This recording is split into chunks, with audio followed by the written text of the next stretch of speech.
Então, boa noite a todos. Essa é o nosso último encontro em torno e a partir do Barthes.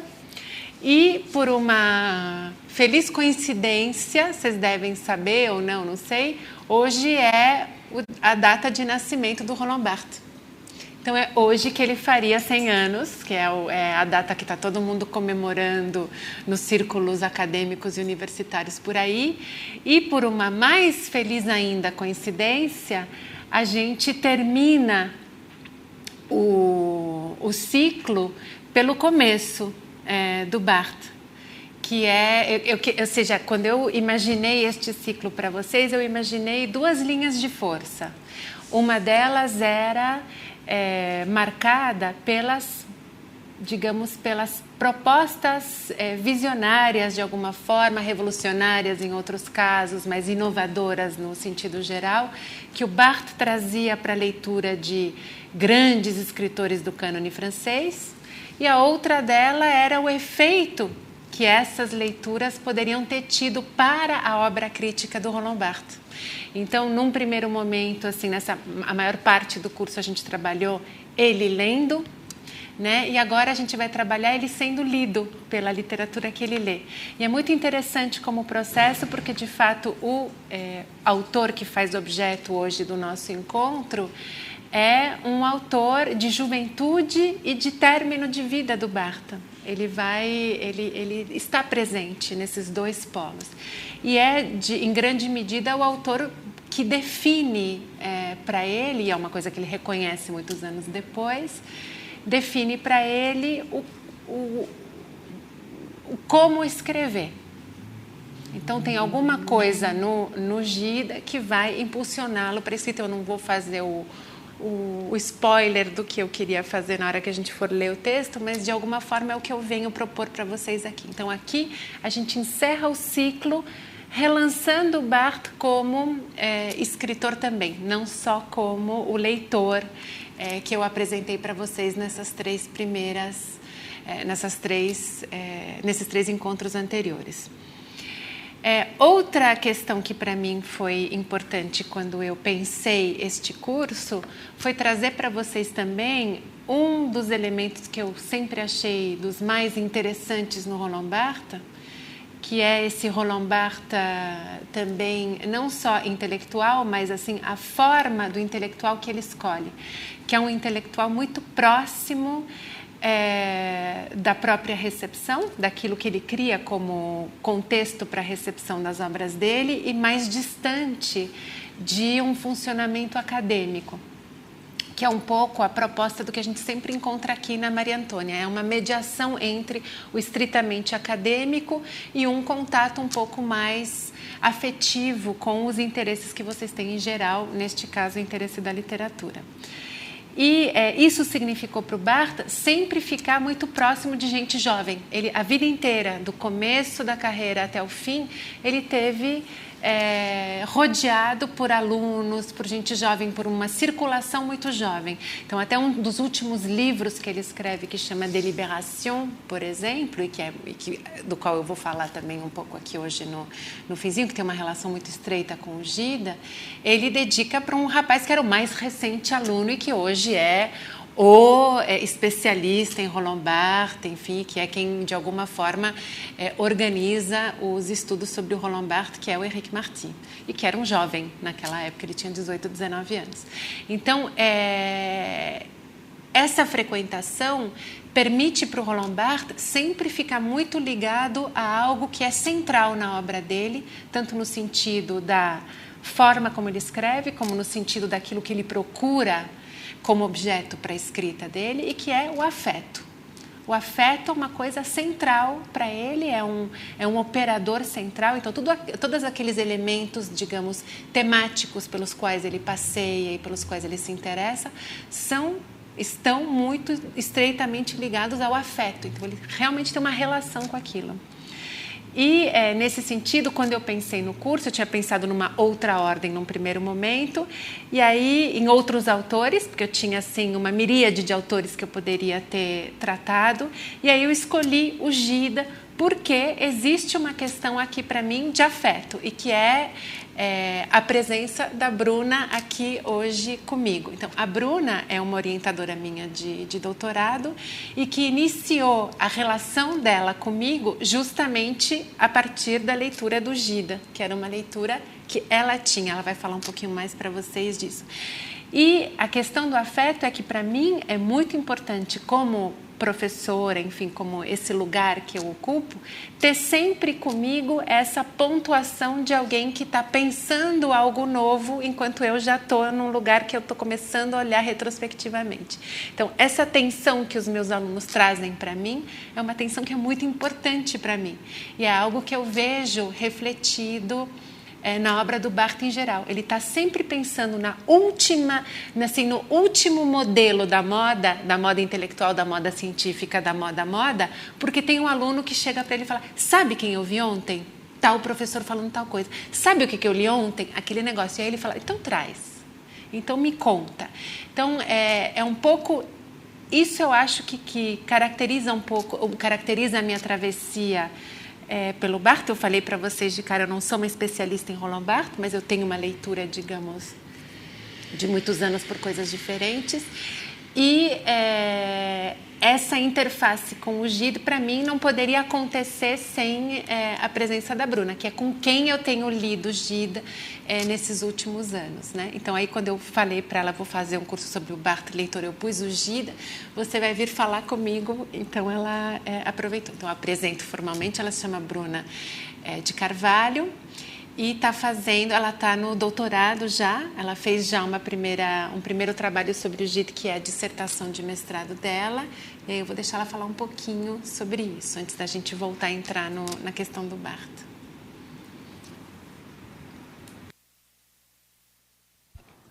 Bom, não? Sim? Deu? Sim. Deu? Acho que sim, tá. Não estou muito habituada ao microfone, mas bom.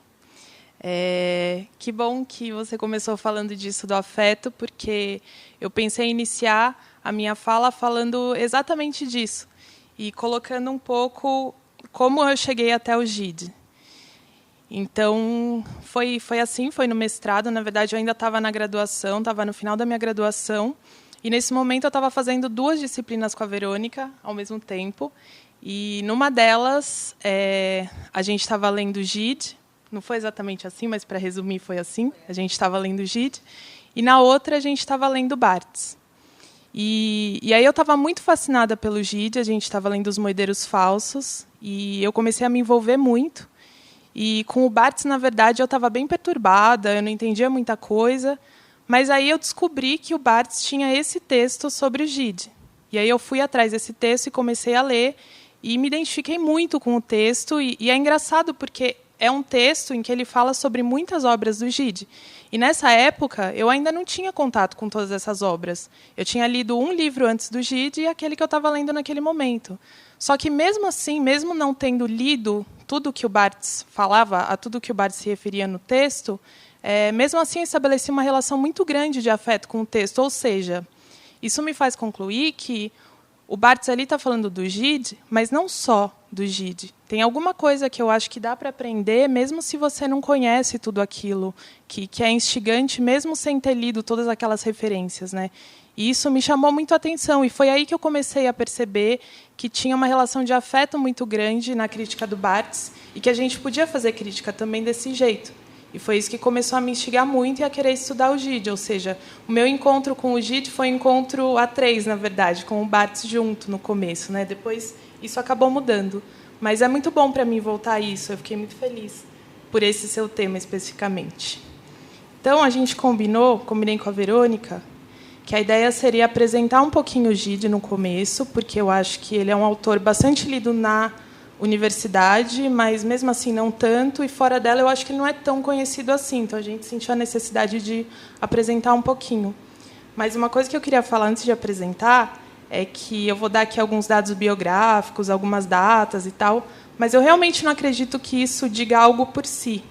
Eu estou falando isso, esses dados eu escolhi, que eu vou passar para vocês, mas poderiam ser outros. E, na verdade, isso tudo só toma significação, eu acho, que na própria leitura, né? O Barthes mesmo, no texto dele, ele recupera alguns dados biográficos do Gide, algumas coisas concernentes ao contexto, mas aquilo, na verdade, não explica nada, né? Aquilo é algo que é um operador para ele, que ele traz para a relação dele com o Gide. Então, acho que essas coisas todas elas só ganham significado realmente quando a gente lê. De todo modo, eu vou trazer algumas coisas aqui para a gente começar a falar do Gide. Bom, o Gide ele nasceu em 1869, viveu até 1951, viveu bastante. E eu estou dando essas datas porque ele escreveu quase que a vida inteira, especificamente os diários. Os diários do Gide começou a escrever em 1887 e escreveu até 1950, até um ano antes da morte. E esse diário contempla quase todos os anos, né, dentro desse período, quase todos os anos estão lá, sem pular nenhum. Então, ele exercitava essa escrita com muita frequência, né? E mesmo os anos que, às vezes, tem um ano ou outro que não está no diário, mas, certamente, ele estava escrevendo alguma coisa paralelamente. Se não fosse esse diário oficial, ele estava em algum diário de viagem, algum diário para algum romance, enfim, para algum livro, alguma coisa estava acontecendo em termos de escrita diarística. Era uma coisa que acompanhou, realmente, quase toda a vida do Gide. E tem uma outra coisa muito importante, que talvez para a gente não seja tão evidente, porque a gente liga muito a escrita do diário, aqui eu acho, a uma escrita íntima, né? Aquilo que às vezes a gente não mostra para ninguém. Mas o Gide ele escreveu os diários dele já pensando em publicar. Ou seja, esses diários eles têm uma característica que são parte da sua escrita pública. Eles são pensados, né, para que os outros leiam. Então, como foi o meu caso, você vai atrás dos diários do Gide procurando alguma coisa mais íntima, da ordem, né, do segredo, enfim, você não vai encontrar, porque ali é tudo escrito realmente para ser mostrado. Posso fazer uma parte? Claro. É importantíssimo recuperar isso como questão, porque isso está na base de uma série de outras consequências literárias, tanto da empreitada do Gide, como da empreitada bartesiana. Então, a questão do diário, a gente tem que lembrar que, por exemplo, no século XVI, no século XVII na França, o diário é um gênero. Ele é um gênero literário, digamos assim, um beletrista, mas, bom, é um gênero possível, assim como as cartas. A pessoa, ela se exercitava na arte da carta como gênero. A gente não publicava necessariamente uma epistolografia, ou seja, uma troca de cartas entre escritores ou entre pessoas reais. Até o fim do século XVIII, até o comecinho do século XIX, as cartas eram pensadas como gênero. Por exemplo, a Nova Heloísa do Rousseau, ele fala, encontrei essas cartas em tal lugar, mas ele que escreve todas, não são trocas reais. As ligações perigosas do Laclos, né? Por aí vai. O diário, idem. Tem diários que têm um cunho um pouco mais filosófico, tem diários que têm um cunho um pouco mais anedótico, mas o diário também é um gênero, né? Inclusive, num determinado momento, Barthes faz uma ponderação sobre a mudança de nome na tradição francesa. Teve um momento, até acho que o século XVII, em que o diário se chamava diaire, né? E aí ele faz até uma associação, depois eu vou explicar um pouco, que ele fala, associa com diarreia, diarrhée. Mas tem um momento em que ele se torna jornal. E aí o jornal, em francês, tem essa conotação da relação com o dia, que é jour, né? Então é o registro do dia. Mas a gente tem, por exemplo, até registro de horas. Então, tem vários escritos medievais que chamam as preciosas horas ou as horas preciosas, que é uma lógica de diário. Mas é um diário de como aprender a caçar, um diário de como aprender a costurar, mas é em forma de diário. Então, isso é muito importante. Por quê? Porque, intelectualmente falando, faz do Gide... e para o Gide a referência medieval é importantíssima, mas faz do Gide um sujeito um pouco anacrônico no momento em que ele escreve. Então a forma acaba chamando a atenção, porque é uma forma meio anacrônica e ele acaba produzindo um deslocamento para essa forma. Mas se vocês pensarem, por exemplo, que o Proust está escrevendo ao mesmo tempo em que o Gide, a gente tem algo que não é muito distante da lógica do diário quando o narrador da Busca do Tempo Perdido fala: meu nome é Marcela, etc., escrevo essas páginas deitado na cama. né? Então tem algo de uma lógica mesmo se ele parte para uma empreitada completamente diferente. A gente vai ver que no Gide, não. Mas isso torna o Gide um pouco anacrônico. E anacrônico não só no sentido de trazer para o momento em que ele escreve algo que já não faz parte. Mas o anacronismo ele tem uma outra conotação que é trazer algo que só ele conhece. Então isso acaba colocando ele num lugar de autoridade e de poder que ele vai exercer de uma maneira muito particular. No caso do Roland Barthes, é muito a mesma coisa. Ele acaba se valendo de gêneros já muito perdidos no âmbito da produção francesa naquele momento, o que vai conferir a ele uma autoridade. Então, é sempre esse anacronismo, que era a mesma coisa que acontecia com Flaubert. Então, a história de escrever a geografia, quando está todo mundo descrevendo o real, entre aspas, confere a ele uma autoridade. Só ele manipula esse gênero, só ele conhece. Então, isso daí sempre é uma faca de dois gumes, a gente tem que olhar com muita suspeita. E o Gide é uma figura central na construção de um olhar de suspeita por parte do leitor. Então, isso também é fundamental nessa forma, porque o diário é muito central na construção de uma relação de suspeita, né? Que eu acho que a gente vai acabar desenvolvendo aqui com um pouco mais de tempo. Mas isso que a Bruna está colocando, ou seja, a questão, essa escolha por esse gênero específico, o fato dele manter diários ao longo da vida, ele não é o único. O Paul Valéry é um contemporâneo dele e vai passar, eu acho que 30 anos da vida só escrevendo diários. Que ele não vai chamar de diários, ele vai chamar de cadernos, cadernetas, os carnets em francês. Mas é uma prática privada. E no caso do Valéry, depois da morte do Mallarmé, ele simplesmente não publica durante 30 anos. Então, aquilo que é privado realmente fica no privado. Só que assim que ele morre, a primeira coisa que se faz é publicar os cadernos. E essa é a obra do Paul Valéry. Então, vocês veem que é tudo muito... Esses limiares assim, não são muito claros, mas ao mesmo tempo eles dizem muito do que esses escritores estão querendo dizer naquele momento com essa prática específica. Então, o Gide, ele não está numa prática literária do grito da moda. Ele está numa prática bem estranha, porque ela tem uma cara, num primeiro momento, meio anacrônica. Mas depois ela vai se revelar muito revolucionária, como diria, tem um crítico francês que coloca o Gide como o grande revolucionário da forma naquele momento. Mas é importante essa pontuação, né? Porque eles vão começar de fato a bagunçar um pouco esses limites entre público e privado, imagem do público, imagem do privado, a imagem do intelectual, a imagem do escritor. Então, isso tudo faz parte, entra na escolha desse gênero, né? Eu vou falar, inclusive, também dessa posição de autoridade que o Gide vai empreendendo em vários âmbitos. Bom, e aí eu queria mencionar algumas publicações que eu acho relevantes para falar do Gide.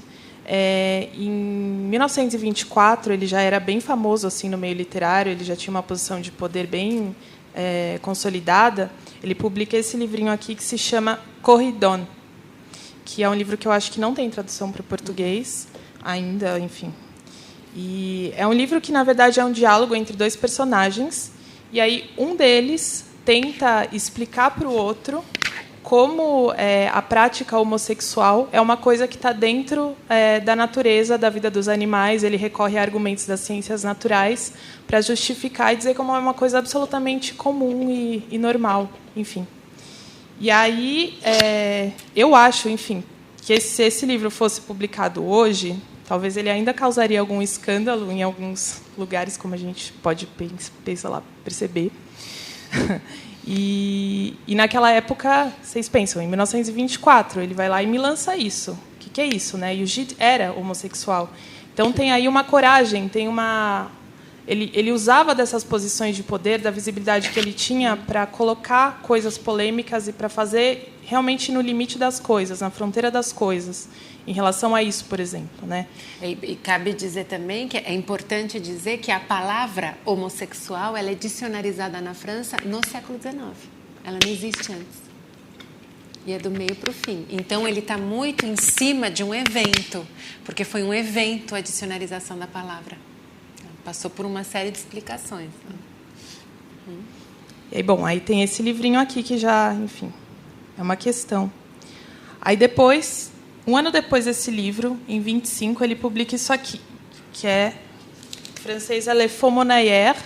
Tem uma tradução, essa tradução para o português se chama Os Moedeiros Falsos. É uma tradução ótima, aliás, eu recomendo, da editora Estação Liberdade. E esse livro é o primeiro livro que o Gide mesmo classifica como romance. Então, no livro, no começo, tem uma dedicatória para um amigo dele, que é o Roger Martin Dugard. Que difícil fazer as coisas com uma mão só. E aí, essa dedicatória, ele diz: a Roger Martin Dugard, que era um escritor também, que na época era bem famoso, dedico o meu primeiro romance, em testemunho de profunda amizade. Ou seja, isso é importante porque, até então, o Gide tinha escrito muitas narrativas pequenas, tipo isso daqui. Ele tem muito disso daqui. Aliás, muito mesmo. Cada vez aparece mais, mais e mais. Enfim. E aí ele vem com essa empreitada desse romance, e que era um gênero, entre aspas, já consolidado, né? Já, muitos escritores tinham escrito romances na França no século XIX. E ele vem com essa proposta de, né, oferecer um romance para os leitores. Só que, e aí esse romance já começa com um problema, porque ele se chama Os Moedeiros Falsos, e dentro dele tem uma personagem que está escrevendo um livro que se chama Os Moedeiros Falsos. Só que não é só isso. A gente pensa que isso talvez seja a história central do livro, mas o livro ele não segue a linha de uma história central. Então o leitor começa a ficar muito confuso, porque aí aparece esse escritor que está escrevendo esse livro, e aí logo depois aparece uma parte do diário desse escritor sobre o livro dele, e aí logo depois aparece uma outra personagem que não tem nada a ver com esse escritor.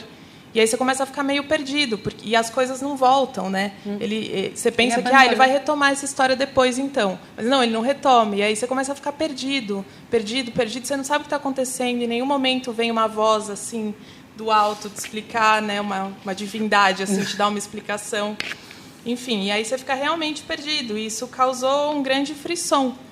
Mas não só causou um frisson, como também abriu muitas portas para o que veio depois, né? Em termos de literatura, as pessoas começaram a explorar muitas coisas, não que já não tivessem explorado, mas esse livro certamente abriu muita coisa, né? Abriu muitas portas.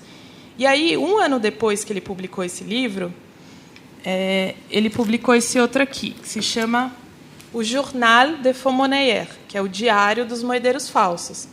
Então, imagino eu que os leitores que tinham lido Os Moedeiros Falsos, quando viram essa publicação, pensaram: agora sim eu vou entender. Agora sim ele vai me explicar, porque isso aqui é o diário, então vou saber o que ele estava querendo, né, qual que era a intenção e tal.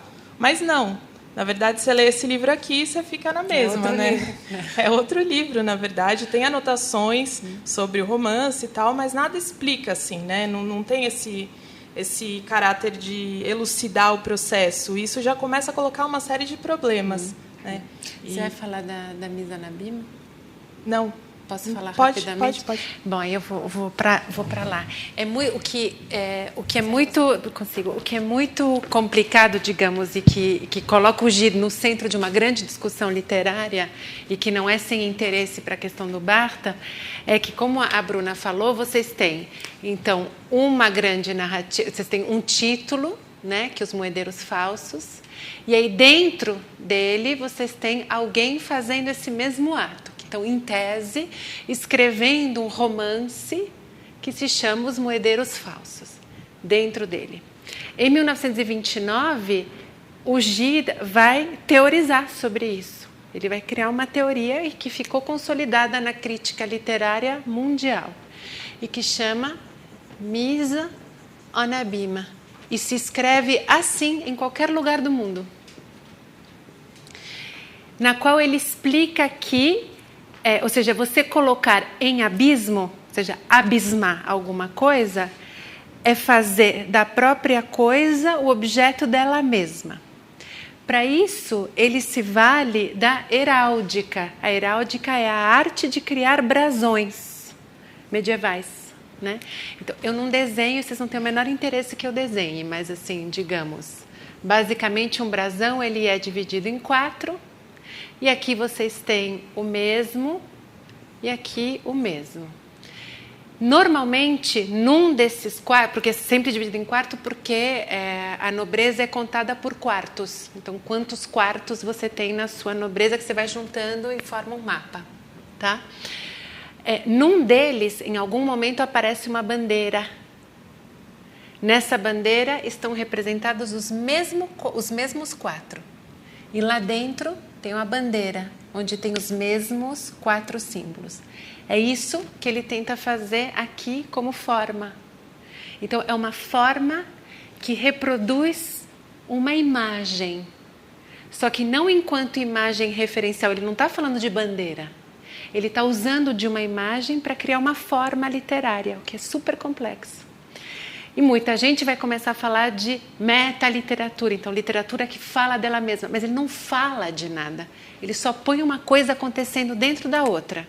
A gente tem uma imagem contemporânea disso, não preciso de desenho, que vocês conhecem sem dúvida alguma e que chama fermento royal. Vocês veem a capa do fermento royal, tem um fermento royal e outro ad infinitum. Então, o que acontece? Ele acaba chamando a atenção para uma coisa, e que é, no fundo, não interessa o que vocês estão lendo. O que interessa é que vocês estejam numa cena de leitura. Então, vocês estão numa cena de leitura o tempo todo. Então, vocês lendo um livro que chama Moedeiros Falsos, no qual tem alguém escrevendo um livro que chama Moedeiros Falsos, que deve ter alguém pensando em alguém lendo esse livro. Então, no fundo, ele tem aqui como ele não está descrevendo o processo dele para escrever, ele está encenando. E essa questão da encenação é fundamental para o Roland Barthes, para a gente tentar manter esse diálogo o tempo todo, porque o Roland Barthes ele reivindica uma crítica em segundo grau, ou seja, uma crítica que de alguma forma opera com a forma literária que ela teria como objeto. Então, ela não tenta mais circunscrever a forma, ou seja, dizer este é um romance, neste romance há um narrador, o narrador está em terceira pessoa, não interessa mais isso para o Roland Barthes. Ele quer entender como a leitura desse romance permite que ele escreva. Esse é o problema do Roland Barthes. Então, ele fala que a leitura, e muito inspirado do que a gente chama de estética da recepção, ou seja, da abertura que a recepção traz para a teoria literária, então não interessa mais como eu chego em cada frase, interessa o que eu, leitor, faço com isso. O Roland Barthes diz, eu quero continuar escrevendo o livro do qual eu gosto. Então, de alguma forma, esse é o desejo, né? Então, ele vai... É por isso que, num determinado momento da vida, ele escreve o prazer do texto. Então, a gente tem textos de prazer, que eu leio lá, folheio, vou embora. E tem textos de gozo, que são aqueles textos, não necessariamente de prazer, mas que plantam em mim uma necessidade, que é essa necessidade de continuar escrevendo, que me mobilizam de alguma forma, ou que me fazem produzir um quadro, ou que me fazem produzir um filme, mas que revelam em mim e que implantam em mim esse desejo, me tornam um ser desejante daquela escrita. E, de certa medida, é aqui que a coisa está jogada. Então, o problema do Barthes, ele está aqui. Então, ele está muito mais próximo de uma mise en abîme do que uma metacrítica. Então, ele fica fascinado com o próprio discurso crítico dele, mas não para se explicar. É justamente porque ele acha que, dessa forma, ele consegue se relançar criticamente, né? Então, esse é um conceito que fica absolutamente central na literatura. A partir do Gida, e com esta coisa, a gente vai falar de metaliteratura, a gente vai falar numa palavra que é mais difícil, que é especularidade, que é a literatura espelho de si mesma. Então, ela falando de si mesma para continuar. Então, não interessa mais para a literatura falar, essa é a história da Marquesa de Santos. A Marquesa de Santos nasceu, ela teve um amante, não. A história agora começa a ser, essa é a história de mim mesmo. Eu sou um escritor, eu estou escrevendo um livro, eu estou penando, que um pouco, se a gente for ver com calma, é o problema do Proust, que é quem está escrevendo ao mesmo tempo. A saga da busca do tempo perdido é como se tornar um escritor. Esse é o problema dele. E aí ele vai fazer, é uma saga de um sujeito, é a história do sujeito com a genealogia dele, com toda a dissidência. Então, qual é a dissidência do Proust? São os celibatários da arte. Quem são os celibatários da arte? Os críticos. Quem é o artista? Quem chega na metáfora. O Gide é mais generoso, porque a partir do momento que a literatura está lá como encenação, não tem celibatário da arte. O crítico também pode fazer parte dessa encenação, e ele faz. E no livro ele aparece. Né? Então, eu acho que aí também é uma brecha que o Barthes encontra para se legitimar. Apesar de ele sempre ter ficado nessa espécie de pêndulo entre querer escrever o romance do Proust e ter saído do Gide. Então, mas, ao mesmo tempo, é uma garantia que ele tem. Como ele nunca vai conseguir unir, fazer o casamento entre Gide e Proust, ele tem a garantia de ficar procurando essa forma a vida inteira.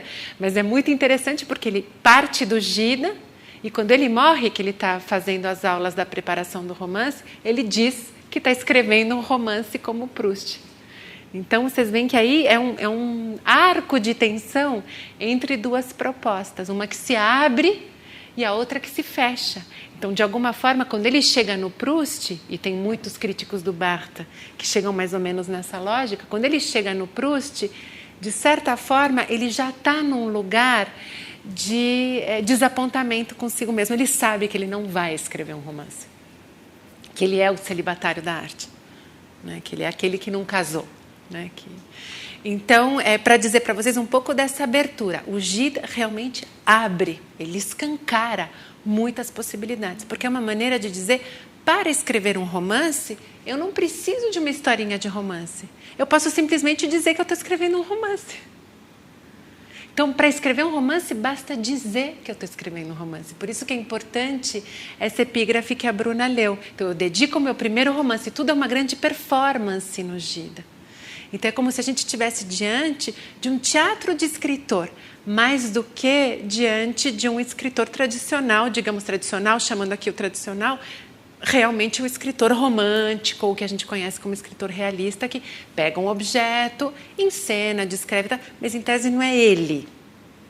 Né? Aqui, tudo pode ser ele, porque o que interessa é essa encenação, porque por mais que ele dê um nome para um personagem, se ele, André Gide, põe lá na capa Moedeiros Falsos André Gide, é porque é isso que está em jogo. Então, por mais que ele diga que é outro que está escrevendo um romance que, por coincidência, tem o mesmo nome, no fundo, a gente está numa especularidade, é um espelho daquele que escreve. Então, ele abre uma possibilidade absolutamente inédita para o romance. E que vocês veem que não é tão distante assim do que o que a gente vai encontrar no Borges. Quando ele propõe o Pierre Menard, dentre muitas propostas, o que está em jogo no Pierre Menard é de quem é a autoria. Eu vou escrever para vocês um conto no qual eu digo que tem um personagem que reescreve o Dom Quixote da primeira linha até a última, palavra por palavra, sem pular nenhuma, só que ele é o autor do Quixote.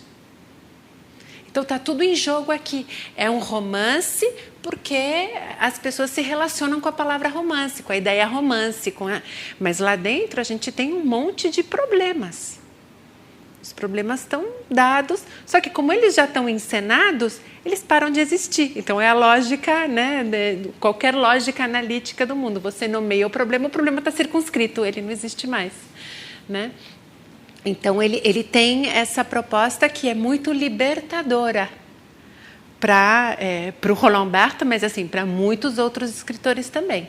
Então, eu que sempre brinco muito a esse respeito com os alunos, eu sempre falo que, para mim, o Proust é um escritor do século XIX e o Gide é o primeiro escritor do século XX. É ele que faz essa passagem. Mas eu não estou sozinha, eu não seria kamikaze a esse ponto, nem... né, vaidosa a esse ponto. Tem um crítico francês chamado Henri Godard e que fala exatamente a mesma coisa. Ele começa o livro, é um livro... Não é muito antigo, né? Não, é de 2004, 2009, sei lá. E ele coloca, quando ele vai falar sobre o romance, então é um livro curtinho, é super interessante, ele fala, esse é o momento revolucionário. Então, para falar de romance a partir do século XX, a gente começa com o Gide. Né? É quem realmente problematiza o romance enquanto forma, enquanto possibilidade. Né? O título, Moedeiros Falsos, já nomeia o problema? Já nomeia o problema, né? Isso. Porque a coisa então, Les Faux Monnayeurs, eu não sei se moedeiro falso em português dá conta do recado, porque eu não sei se a gente tem um pouco... É o falsificador, na verdade, né? Então, o faux monnayeur é o falsificador de dinheiro. Né? Então, tem essa coisa do falsear, do falsificar. Claro, eu acho que já dá muito a dica. E que, de algum modo, também esvazia a moeda de significado, né? Porque é uma moeda falsa, então o conteúdo dela não está mais lá, só a forma.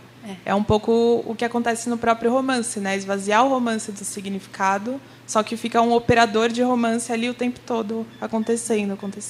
E é incrível porque é bem o que a Bruna falou, que é a sensação todos os alunos que passaram por mim, que já leram esse livro, têm um pouco essa sensação. Eles vão lendo, eles curtem, então a gente vai lá, entra no livro, começa a ler, só que é uma decepção atrás da outra. Mas cadê aquele personagem? Mas por que ele sumiu? Mas o que aconteceu com ele? Então a gente cai na armadilha da lógica do romance, porque a gente começa a seguir um personagem e o tempo todo ele fala, não cai na armadilha. E a gente cai. Ele fala, não segue a história, a gente segue. Não vai por aí, a gente vai. Então ele realmente tem uma... Né, ele se supera com isso, porque não é que ele não diga, ele diz o tempo todo que não serve para nada. E ainda assim a gente procura. Então, é uma movimentação muito interessante, a movimentação de leitura desse livro, realmente. Né? E se vocês, não sei, vierem me pedir uma recomendação, ficarem com vontade de ler o Gide, eu certamente indicaria que vocês começassem pelos Moedeiros Falsos, sim. Porque, além de ser uma tradução muito boa, eu acho que é um livro muito interessante para começar a ler o Gide. Uma outra coisa que eu fiquei pensando com o que você falou, o Barthes, nesse pêndulo, né, entre o tentar escrever um romance e escrever crítica, ele não só queria continuar escrevendo Proust, como também o Tolstói, e nisso incluía a forma do haikai também. Talvez seja por isso que não deu muito certo. Talvez. Pouco megalomaníaco, mas... mas, ao mesmo tempo, a megalomania é uma garantia da busca. Como a gente sabe que não vai chegar na totalidade, a gente pode continuar procurando, né? Então... É sempre uma garantia. Com certeza. Bom, e aí ainda só terminando aqui de falar um pouquinho mais do Gide, que eu acho que é muito importante de dizer que ele era um escritor que trabalhava em muitas frentes. Aqui a gente já falou de algumas, que é o diário, o romance, a narrativa curta, e era o tempo todo isso. Ele experimentava de tudo. Ele escreveu muito ensaio crítico. Ele escreveu peças de teatro também, que não foram coisas que assim deram super certo, mas o importante é que ele exercitou também isso. E mesmo dentro de um gênero só que ele praticava muito, que é, por exemplo, essa narrativa curta que eu falei, elas são muito diferentes entre si, muito diferentes. Então, isso causava, eu acho que devia causar muitos problemas para os leitores, assim, que iam buscar o novo livro do André Gide, aí iam buscar aquele André Gide que eles tinham lido no livro anterior e não estava mais lá. Realmente, o livro parece escrito por uma outra pessoa. Então, ele coloca em xeque muito dessa constituição do estilo, como uma marca do autor, que era uma coisa que já tinha se consolidado muito, né? Ele vai bagunçando tudo. E, além de circular muito entre gêneros, o Gide também circulava muito no seu meio, assim, no seu meio literário. Então, por exemplo, o Gide ele era amigo do Oscar Wilde, sabe, o escritor Oscar Wilde. Eles eram muito amigos, eles iam para balada juntos, eles se frequentavam muito. O Gide era amigo do Mallarmé também, do Paul Valéry. E com o Valéry era uma coisa engraçada, porque eles se viam muito, né? O Valéry era um pouco mais velho que o Gide. E aí o Gide sempre fala do Valéry no diário, porque ele fica um pouco ressentido. Porque o Valéry sempre se coloca numa posição de mestre do Gide e fica dando lições de moral. Aparentemente é isso que acontece quando eles se encontram. E o Gide não gosta muito, né? Ele não gosta muito assim de ficar nessa posição de abaixo da hierarquia. Porque ali é uma luta de egos muito, muito clara, né? A gente não pode esquecer que o Paul Valéry é o herdeiro do Mallarmé. O Mallarmé é o poeta dos poetas, né? E o Valéry, ainda por cima, ele tem um ressentimento com relação ao Gide, que é o fato de que ele nunca conseguiu viver só de literatura. Então, o Valéry ele trabalha no Ministério da Defesa, na França, a vida inteira. A maior parte do que ele escreve no fundo privado tem o papel oficial do Ministério da Defesa da França. Então, é uma coisa muito estranha de ler. Só que, ao mesmo tempo, ele é professor de poética. E ele condena, de alguma forma, com esse luto que ele faz da morte do Mallarmé, ele se sente muito perdido. Ele diz que é muito leviano ficar publicando demais. E, comparado ao Valéry, o Gide é a Lady Gaga. Porque ele realmente está em todas as partes, ele publica tudo o tempo todo. E o Valéry está lá. A Lady Gaga sumiu depois. Sumiu, né? A gente descobriu que a depressão estava lá. Mas a coisa é que o Valéry está muito enclausurado numa coisa que depois ele vai defender como sendo a forma. Então, a grande frase do Valéry é "La forme coûte cher", né? A forma custa caro. Então, eu não publico porque a forma custa caro. Chegar na forma, aquela coisa. Então, essa é a defesa dele. Só que, paralelamente, ele vai lá pregar, né, porque realmente é uma coisa assim, bem autoritária, a forma da qual ele se vale, ele vai pregar os cursos de poética, que na verdade ele tinha uma cátedra de estética, e ele fala, se uma estética fosse possível, uma poética não seria necessária, então ele decide que o curso de estética vai virar curso de poética. A gente tem tudo isso traduzido para o português pelo professor João Alexandre Barbosa, né? Chama Variété, Variedades. São cursos incríveis, tem muita coisa interessante lá dentro, porque coincide com o momento em que ele não publica. Então, ele tá com uma prática no privado, da qual, de alguma forma, ele fala, mas ele não publica, né? Então, é um não silêncio muito interessante. Enquanto isso, o Gide não só cansa de publicar, como vira a testa de ferro da Gallimard durante a ocupação. Porque a Gallimard era dirigida por judeus, a ocupação nazista percebe que não pode apreender a Gallimard porque isso acabaria com eles não podem mexer no patrimônio cultural francês porque aí a ocupação não acontece, e aí de alguma forma o Gide vira a testa de ferro, só que ele decide que ele não quer só ser testa de ferro, que ele quer mandar mesmo. E aí ele vira um grande chefão, digamos, de uma máfia literária que se organiza até hoje dessa forma na França. É uma coisa assim, quase mafiosa como organização, né? Então, vocês têm duas personalidades fortíssimas, né? Eu vou abrir um parêntese absolutamente infame, mas que eu adoro sobre o Valéry, para vocês terem um pouco a ideia do que pode ser um ego literário. É porque eu encontrei com esse colega hoje, então eu não consigo não pensar nisso. Então, um colega da USP que chama Roberto Zular, é um professor de teoria literária, é especialista em Valéry, estudou os cadernos do Valéry. E aí, uma vez, ele foi para a França visitar a biblioteca do Paul Valéry, que é resguardada pela nora do Paul Valéry, que é uma australiana chamada, em francês, vira Judith Robinson, mas é Judith Robinson mesmo o nome dela. E aí ele chegou para ela e falou, Judith, eu posso ver os livros? Fica à vontade, veja tudo. O Valéry amava que as pessoas viessem consultar a biblioteca dele, fica à vontade. Aí ele foi lá e encontrou um livro que chama Manifesto Surrealista. Vocês já devem ter ouvido falar, do Breton. Aí ele abre o livro e as páginas do livro ainda estavam coladas. Sabe aquelas que a gente tinha que abrir assim? Ainda estavam coladas. Aí o Roberto olha para a Judith e fala, Judith, ele tinha um exemplar de trabalho, porque ele era amigo pessoal do Breton, né? E tinha uma dedicatória para você, caro Valéry, nananá. E tinha um exemplar de trabalho, porque eu entendo que ele não quisesse mexer nesse, porque tem dedicatória, né? Ela falou, não, só tinha esse. Ele falou, que estranho, né? Porque as páginas estão coladas. Roberto, o Valéry era uma pessoa extremamente inteligente. Ele leu o livro assim. Então, para vocês terem uma ideia do ego que pode ter tido essa pessoa. Ou seja, nunca leu o Manifesto Surrealista, achincalhou com o Manifesto Surrealista, quase destruiu a carreira do Breton quando ela estava em germe. E não li e não gostei, né? Era esse o moto. Mas para vocês terem uma ideia da importância que ele podia ter naquele momento e do poder que ele exercia mesmo. Não li, não vou ler e não gostei. né? Porque é um pouco essa a lógica. Então, vocês veem que a gente está aqui, como a Bruna está colocando, num sistema literário de peixe grande. Então, a gente está falando de Oscar Wilde, de Paul Valéry. Claro que o Paul Valéry talvez não seja a grande referência no Brasil, apesar de ser um grande poeta para o João Cabral, por exemplo, né? Enfim. Mas, na França, ele é um monstro. É que o Rimbaud teve uma carreira muito curta. O Valéry viveu a vida inteira, e muito, né? Um pouco como o Gide. O Gide viveu praticamente 90 anos. Então, essas são figuras, como foi para o romantismo o Victor Hugo. Mesmo se o Flaubert, num determinado momento, é uma coisa muito mais importante do que o Victor Hugo viveu para sempre. Ele mandou naquele século inteiro. Né?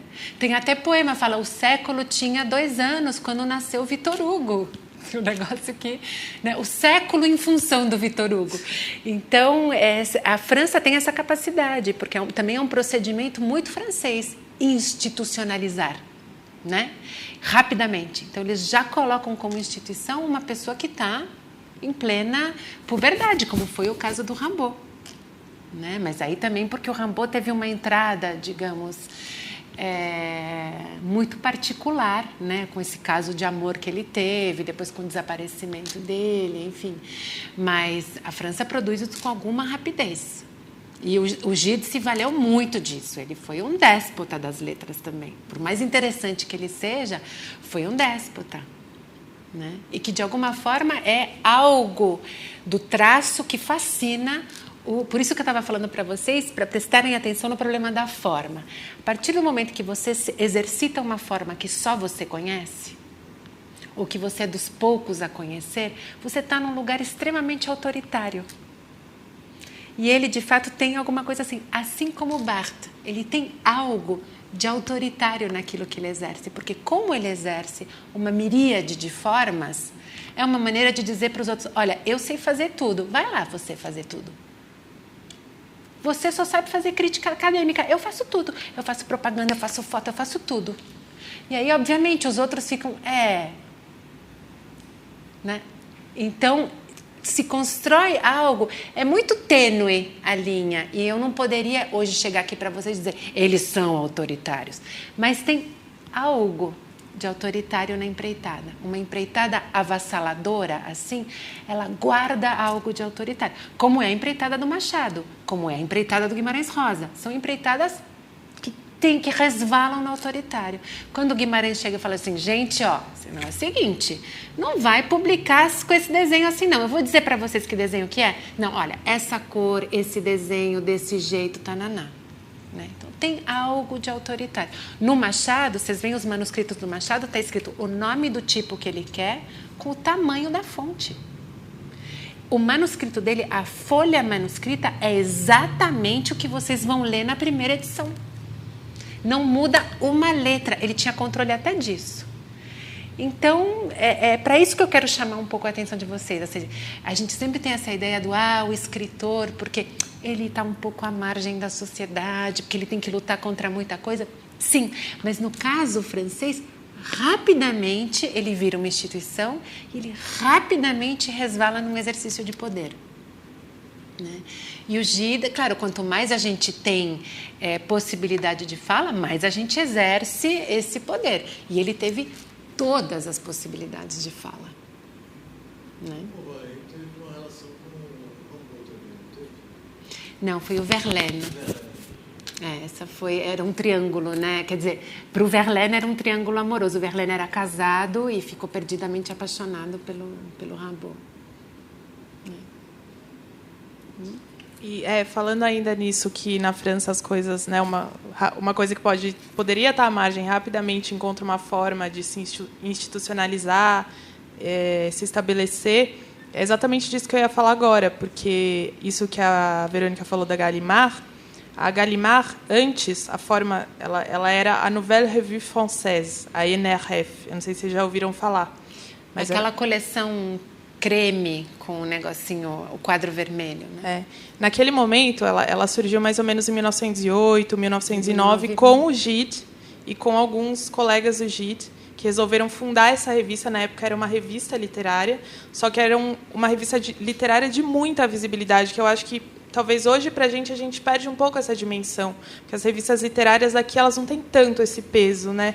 Mas é um peso, talvez, o que a mídia tem hoje, né? Porque era um serviço de circulação da literatura e de apresentação de novos autores, ou seja, por ali era o crivo mesmo de quem ia ser lido, quem não ia ser lido, e aquilo muito rápido ganhou muita visibilidade, muita força, né? Era uma empreitada ali de amigos que virou uma coisa muito grande, né? E o GID está na base disso. E, certamente, participar da NRF foi uma das coisas que foi dando mais visibilidade mesmo para o GID, né? Mas aí, bom, acho que de apresentação já está bom, né? Já foi metade da aula, então já apresentamos bem, eu acho. Já dá para ir um pouco para o Barthes agora. Sim, muito. Ele tem um livro sobre Dostoiévski, ele gostava muito do Dostoiévski. E, tem um livro que se chama, acho que é Dostoiévski mesmo, né? Dostoiévski. Que é ele tem de aquela crítica. Coleção do álbum. Depois, se quiser, eu posso passar a referência certinha. Mas ele... Não, não necessariamente, mas os irmãos Karamazov, o Idiota principalmente. Mas ele lia muito Dostoiévski, ele gostava muito. Ele tinha uma obsessão com a religiosidade muito grande. É uma obsessão muito particular, como o Barthes fala no texto, porque a família dele era dividida, né? O pai era protestante e a mãe era católica. E o pai era muito protestante e a mãe era muito católica. Então, ele foi criado com essa união de religiões. E ele sempre teve talvez uma curiosidade com a figura de Jesus, enfim. Mas não só, é como o Barthes mesmo fala, né? Ele tinha esse lado do interesse pela religiosidade, mas, ao mesmo tempo, ele tinha interesse muito grande pela Grécia Antiga, por exemplo, pelos mitos, que foi uma coisa que também perpassou muito a vida do Gide. Então, era alguém muito contraditório também nesse sentido, assim.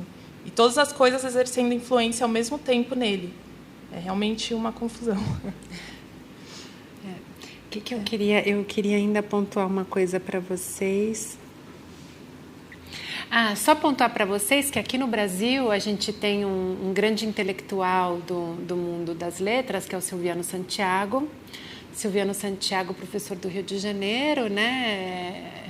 É uma pessoa assim, extremamente importante para determinada abertura da crítica brasileira com relação a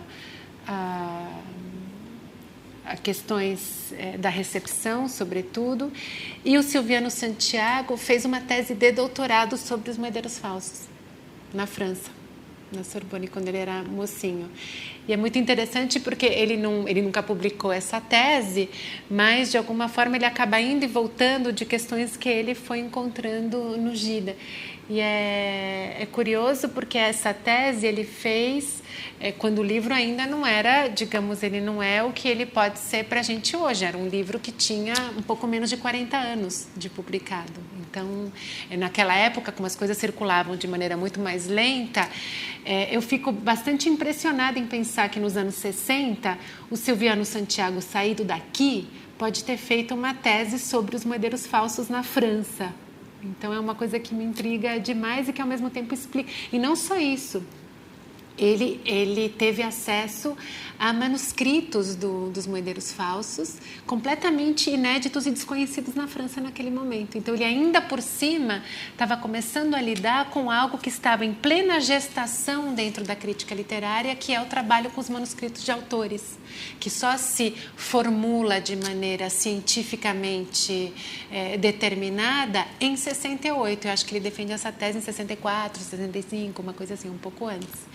Então, é muito interessante, porque é uma pessoa que vem de um lugar completamente periférico e que, de certa forma, está no cerne de uma coisa muito nova na França naquele momento. Também teve uma relação com o teatro, que você começou a falar do balcão e dos subterrâneos do Vaticano, né? Sim. Ele também teve um flat, ele se decepcionou logo, né, no começo dos anos 30, com o comunismo também, né? Ele Sim. fez uma viagem para a Rússia, né? Ele chegou a escrever discurso para Stalin. Como também o Merleau-Ponty. Exatamente. Eles têm um momento. Exatamente. E é uma relação até extremamente interessante, a relação intelectual que se pode traçar entre o Merleau-Ponty e o Gide. É verdade. É muito interessante. E é curioso mas porque eu fico pensando na relação que o Barthes pode ter tido com um determinado comunismo, porque como já tinha tido, digamos, a decepção gidiana em torno da figura do Stalin, então com determinada proposta socialista, depois do Barthes, nos anos 70, ele vai para a China. E aí ele volta com o mesmo tipo de problema. Então é mais uma ocasião que ele tem de voltar para o Gide, de ver. É muito interessante essa relação. Sim. Fomos para o mal. Foi para o mal. Inclusive. Sim, todos os intelectuais franceses naquele momento, porque quando o Barthes vai, ele vai com Philippe Solers, ele vai com a Júlia Kristeva, ele vai com o Vela, ele é Apesar dos livros dele serem proibidos, né, durante a Revolução Cultural. E eu descobri recentemente uma coisa completamente louca, já tem uns 5 ou 6 anos. Em contato com um professor de literatura inglesa na Universidade da Virgínia, e que tem tudo a ver com o Barthes, ele é romeno. E ele fez toda a formação dele na Romênia fechada, né, no Ceausescu, e quando ele vai para os Estados Unidos, já em 82, o Ceausescu ainda está no poder, ele vai fugido, porque ele consegue uma bolsa para os Estados Unidos. Então, ele consegue a bolsa, mas tem que deixar mulher, filhos, aquela coisa toda. E ele fala que quando ele chega nos Estados Unidos, ele chega logo antes da primeira aula do Derrida nos Estados Unidos, que foi um fiasco. Porque o Derrida falava loucamente, só que a plateia americana segura 20 minutos. Se você não abre para o debate 20 minutos depois, o pessoal começa a ir embora. E o Derrida achando que ele ia dar aula de 2 horas e que todo mundo ia ficar assistindo, e só ficaram os professores europeus. E ele falou que sentou depois para conversar com o Derrida e descobriu, para a maior surpresa dele, que muitos dos livros que ele tinha lido com nomes russos eram livros do Roland Barthes. Que os romenos publicavam como de tradição russa, com nomes inventados, só que eram livros do Roland Barthes. É muito louco isso. Muitos, eu conhecia todos, mas para mim eram todos autores russos. Achei incrível essa... Claro, porque é uma grande ironia, né? Mas, enfim, tem muito dessa relação. Ou seja, existem, e agora a gente vai entrar talvez um pouco mais no Barthes, existem caminhos muito paralelos entre o Barthes, que eu acho que também muito por uma opção barthesiana, entre o Barthes e o Gide. Né? Você quer talvez falar do momento de leitura? Isso que eu ia começar a falar agora. Porque o Barthes começa a ler os diários, ele escreve esse texto quando ele é muito jovem, ele tem mais ou menos uns 25 anos. É um dos primeiros que ele publica na vida sobre o Gide. E ele publica esse texto, assim, o Barthes ele era um aluno brilhante na escola, e estava meio que certo que ele ia ser um grande professor de literatura, assim. Porque ele escrevia muito bem, ele já tinha lido muita coisa muito jovem, enfim, tinha muito talento. Provavelmente ele ia entrar para a École Normale, que é onde são formados os grandes intelectuais franceses, professores da Sorbonne, enfim. Só que aí o Barthes tem tuberculose. E aí ele meio que tem que se afastar de tudo isso, e ele é internado num sanatório para se tratar, com 25 anos, num sanatório no interior. E aí ele sai, de repente, disso, dessa grande carreira promissora, acabou. E aí ele vai ser internado, e é aí que ele começa a ler o Gide, quando ele está no sanatório. Ele fica lendo obcecadamente os diários lá no sanatório. E aí ele publica esse texto na revista do sanatório. Eu não sei se vocês viram no final, mas tem lá a primeira publicação, em 47, eu acho, no sanatório a revista do sanatório de Saint-Hilaire, dos alunos do sanatório de Saint-Hilaire. Eu não tinha prestado atenção nisso, descobri. Enfim. E então é um momento meio isolado do Barthes. Ele ainda não está. Depois, claro, ele mesmo não tendo uma formação assim acadêmica e tal, ele encontra as suas formas, né, de dar aula, de Quer dizer, não, essa coisa da formação acadêmica também é meio paralela, porque o que acontece na França, o que é reconhecido como sendo de primeira linha é o normalien, né? Então, é o aluno da escola normal, que é um aluno bolsista, né? Na época do Barthes, é um aluno que teria tido acesso a um apartamento no Quartier Latin para poder ser aluno da escola normal. Além do apartamento funcional, ele recebe um salário. Então, ele é empregado pelo governo. Então, o governo investe para que ele seja a nata da intelectualidade. Aquele que não tem essa capacidade, ele só frequenta a universidade. A grande ironia é que a Escola Normal Superior forma os grandes professores da Sorbonne, mas os alunos que vão para a Sorbonne não são os grandes alunos. Então, essa é uma coisa meio esquizofrênica que eles têm. Então, o que acontece? O Barthes é condenado a ir para a faculdade. Então, ele tem uma formação acadêmica. Chega um determinado momento em que ele vai fazer uma tese. Ele se interessa por grego, por latim.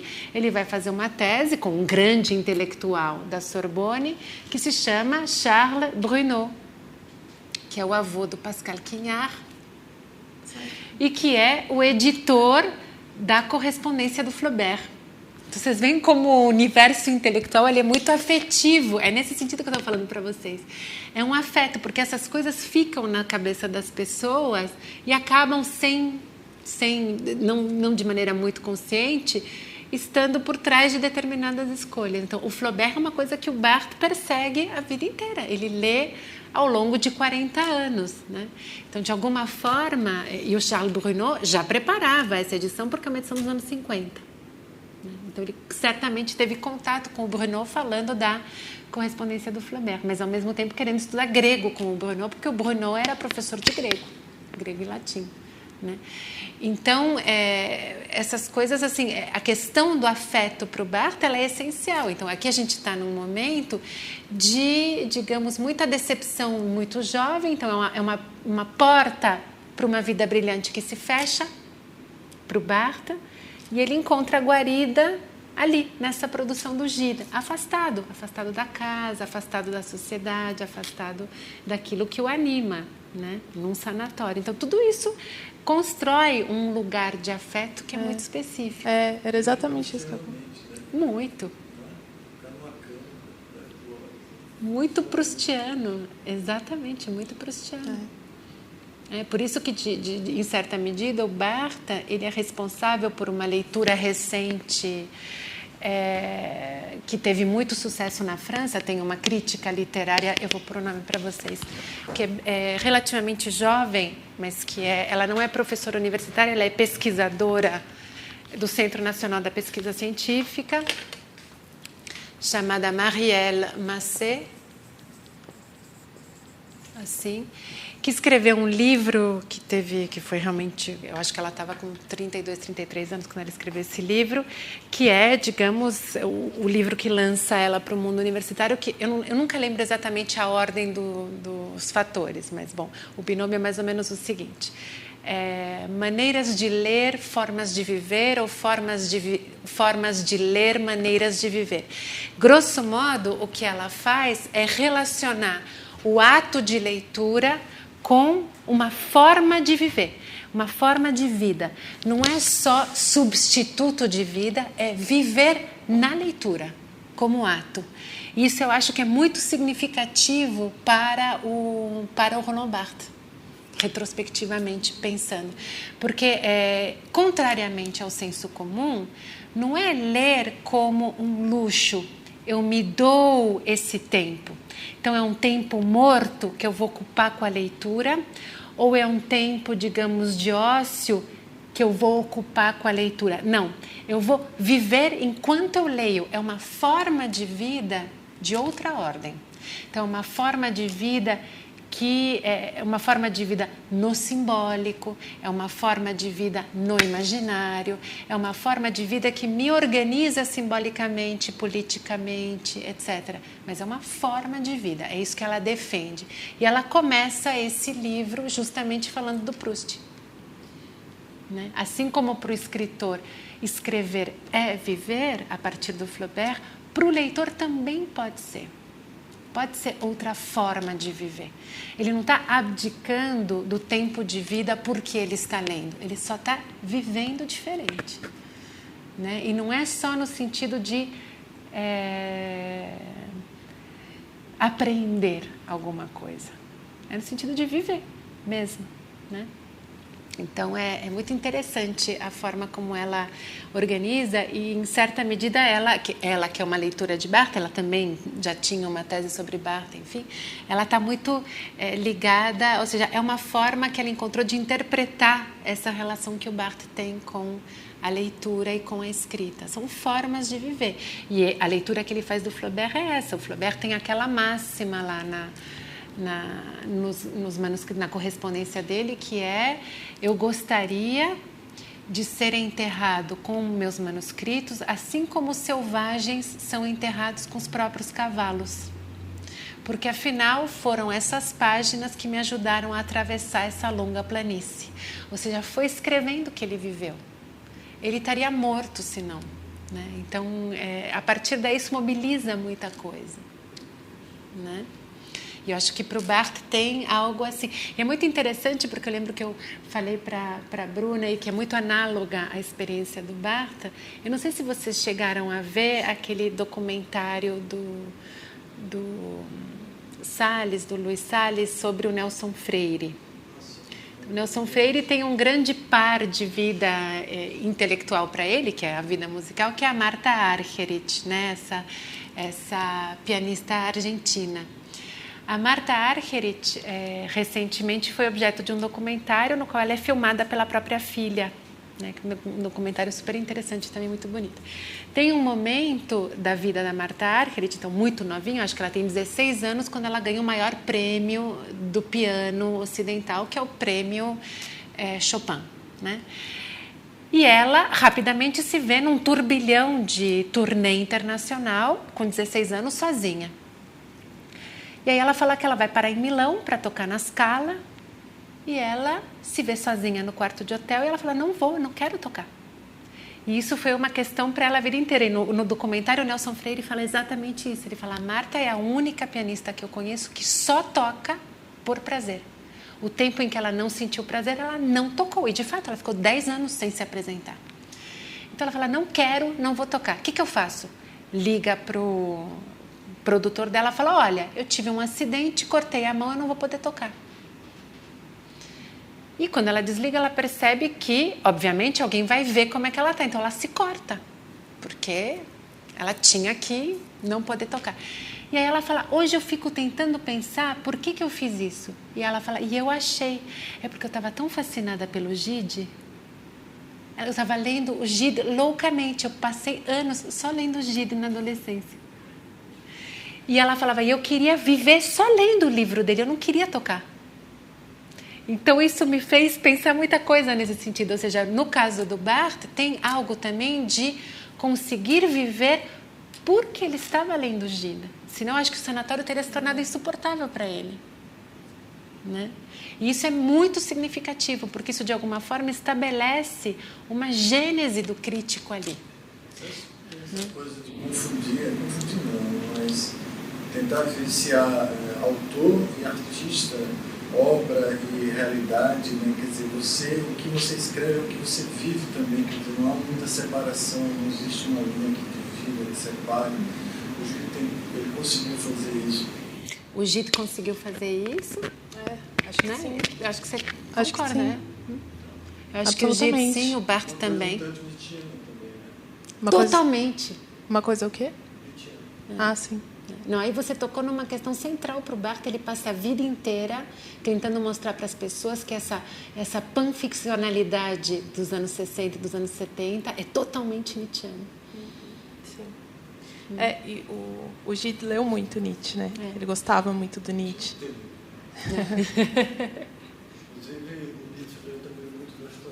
Muito, muito, claro. Eles vai são formando uma rede. Claro, não, nada é por acaso nesse sentido. Eles estão realmente dentro de uma lógica, de um paradigma.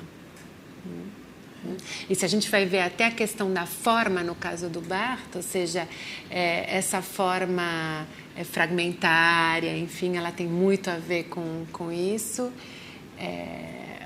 O monólogo no qual o Gide se ancora, a natureza do monólogo do Dostoiévski, de certa forma, ele aponta para uma fragmentaridade, porque é uma esquise do sujeito.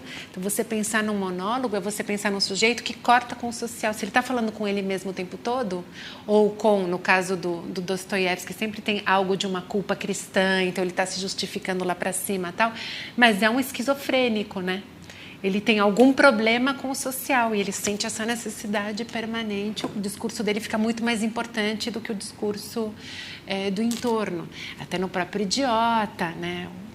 Então, tem algo ali de um formal que o Gide reinterpreta e relança numa potência diferente, mas que o Barthes também percebe.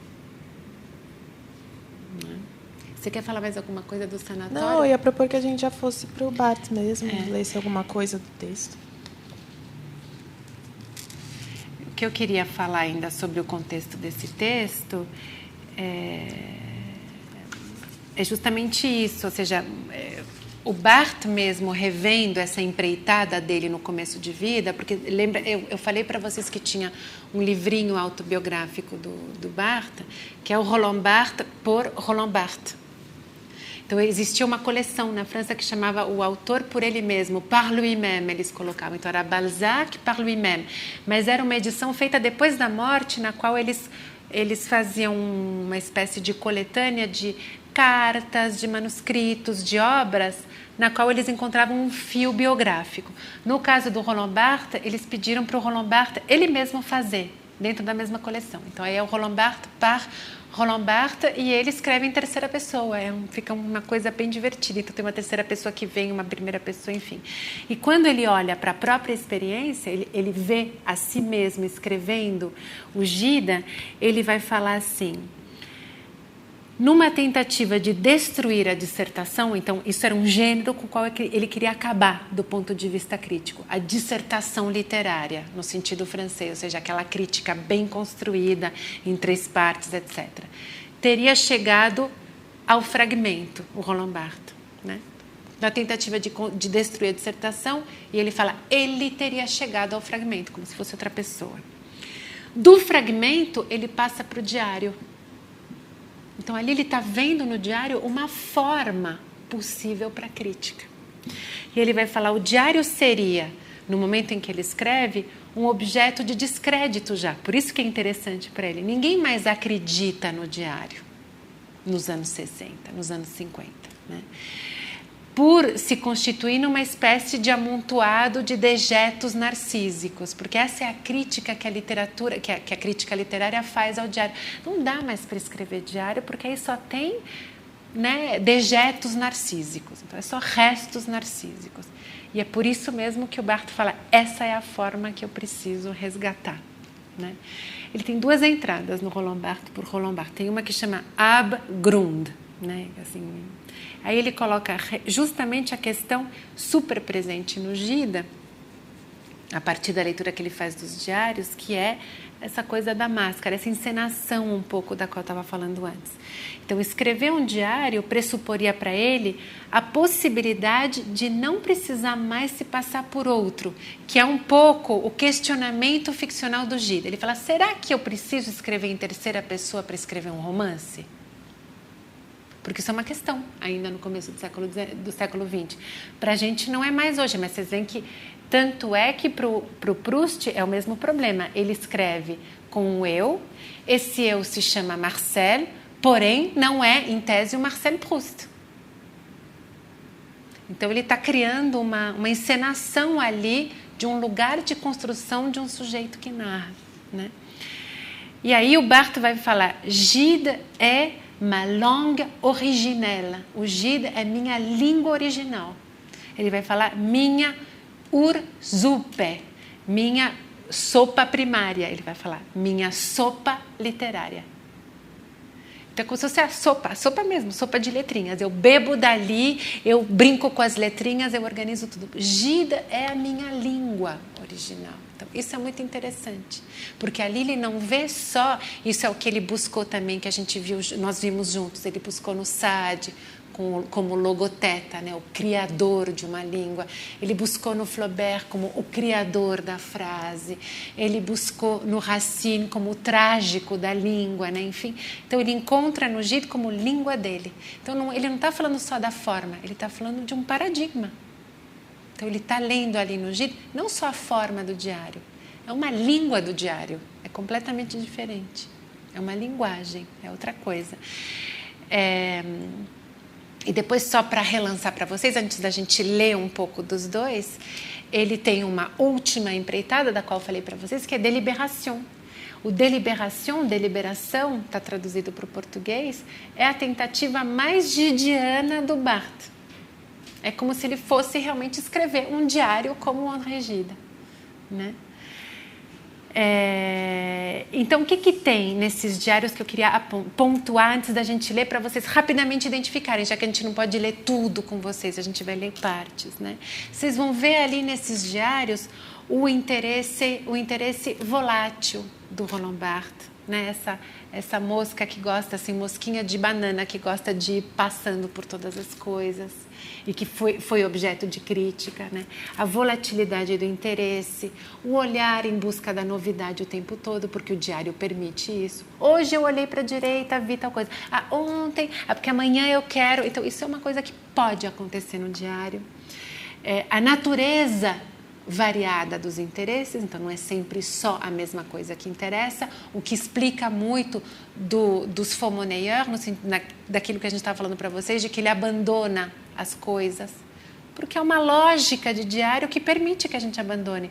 Porque hoje eu tenho uma experiência, então hoje eu vejo uma mulher na rua que me chama muita atenção, pode ser que amanhã eu não encontre mais.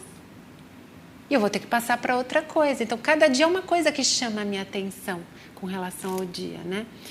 E também uma coisa muito importante para o Barthes, que é a possibilidade de uma recusa justificada do ordenamento. Que é assim que ele começa, a gente vai ler um pouco esse início. O ordenamento é uma coisa da qual ele foge sistematicamente. Que ele achava que ele fosse encontrar no fragmento, mas aí ele percebe que as pessoas, quando ele começa a entender o que está em jogo no fragmento, à luz do fragmento alemão, enfim, né, que é o absoluto literário, ele percebe que as pessoas tentam dar uma unidade para a coleção de fragmentos. E aí partir para o diário é uma garantia de não ordenamento, porque o único ordenamento do diário é factual, é um dia depois do outro, mas não necessariamente na produção do sentido, porque as coisas partem para muitos lados. E a possibilidade máxima, né, o suprassumo para o Barthes, que é escapar ao fascismo da língua. Porque na aula inaugural que ele dá no Collège de France, ele vai falar, a língua é fascista. Só que se ele encontra ali no Gide uma língua que ele pode explorar em todos os sentidos, o diário é uma forma de escapar.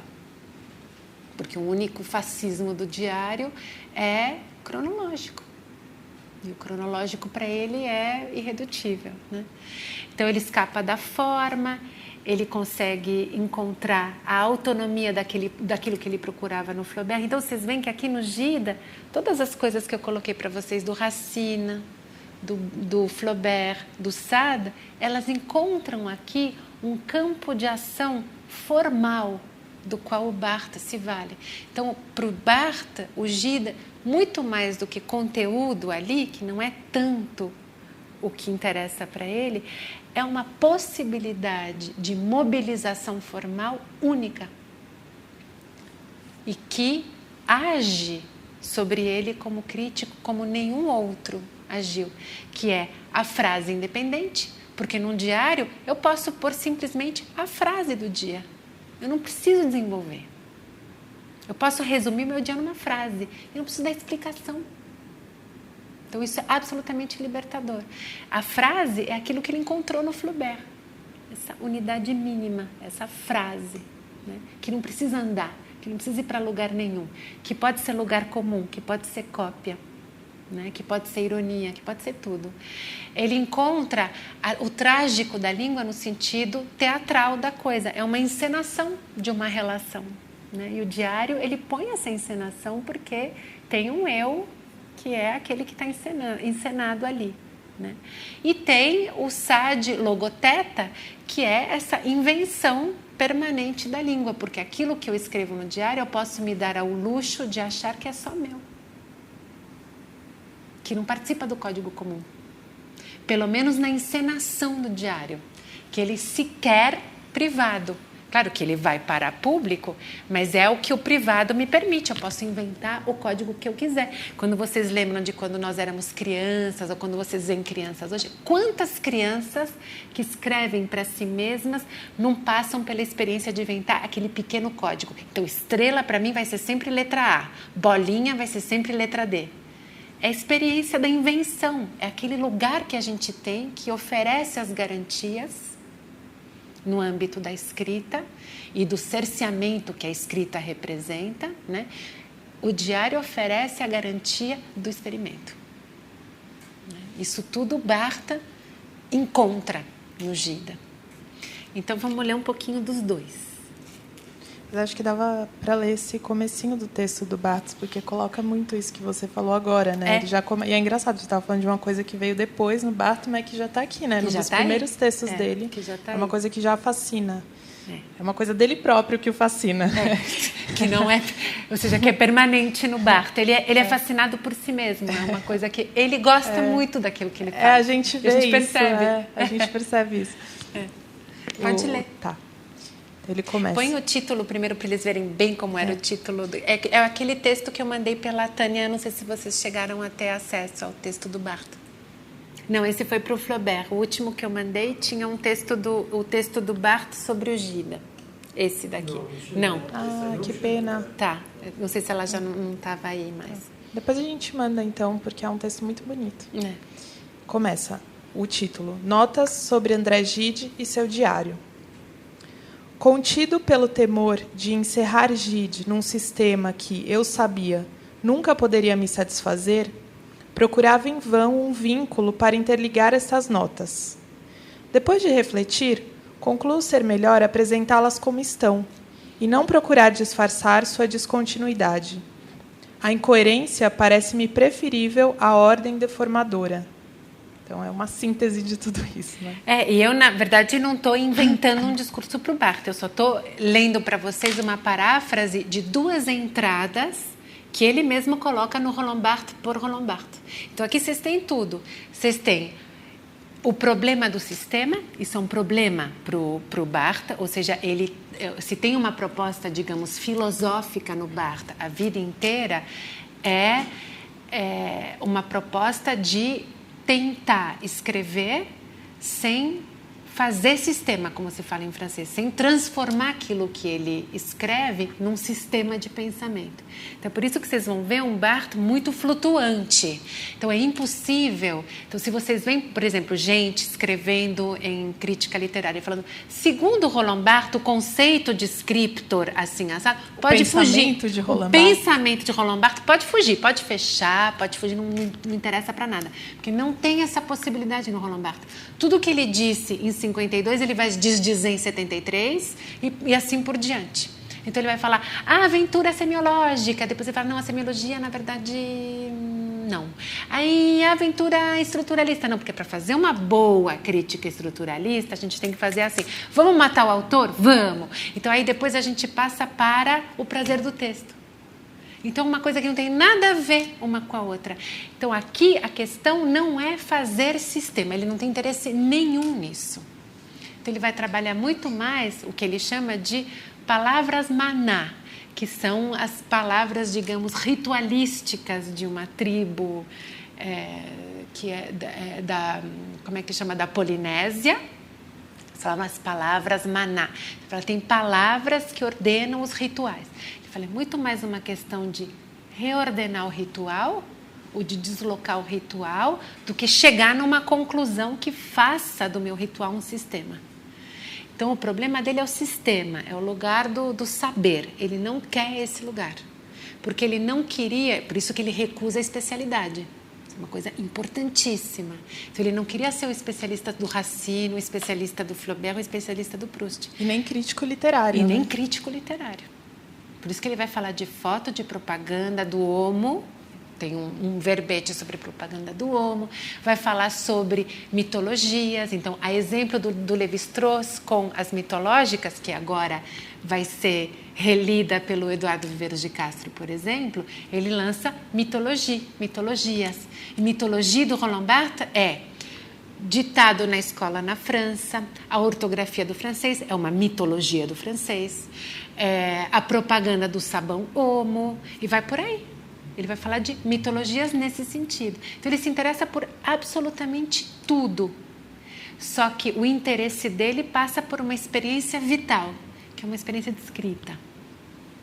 Então, essa é a forma que ele tem de significar o interesse dele. Então, o interesse dele não pode ficar num lugar só. Isso seria absolutamente incoerente com a proposta. Isso já está aqui. Ele não quer encerrar o Gide no sistema. Por quê? E ele fala, porque isso nunca poderia me satisfazer. Ele não está pensando nem sequer na recepção do Gide do ponto de vista literário. O que os outros escritores ou os alunos que vão ler sobre o Gide... Não, eu não me satisfaria. Isso é muito importante, porque é uma coisa extremamente ousada na crítica. Até hoje, a gente cerceia muito os nossos alunos. Eu tento o meu melhor para não fazer isso. Mas a gente acaba cerceando os nossos alunos no sentido de falar assim, você não acha nada. Quem tem que achar, então você tem que falar em terceira pessoa, você tem que propor um saber sobre, etc. E ele vai fazer a vida inteira o contrário. Então ele vai falar, não, eu acho, porque eu. Então, isso, por isso que eu falo para vocês, é uma faca de dois gumes, porque ao mesmo tempo em que é muito libertador, deixa poucas alternativas para os outros críticos, porque a partir do Barthes, se eu entro numa história como essa, eu vou falar, você está fazendo um pastiche barato do Barthes, porque virou uma experiência paradigmática, Então, mas está tudo aqui, ou seja, ele encontra no Gide uma possibilidade, só que para a sorte do Barthes, o Gide é estritamente literário e ele está em outro lugar, Ele encontra, ele entende isso na hora. Você a influência do autor dos ensaios,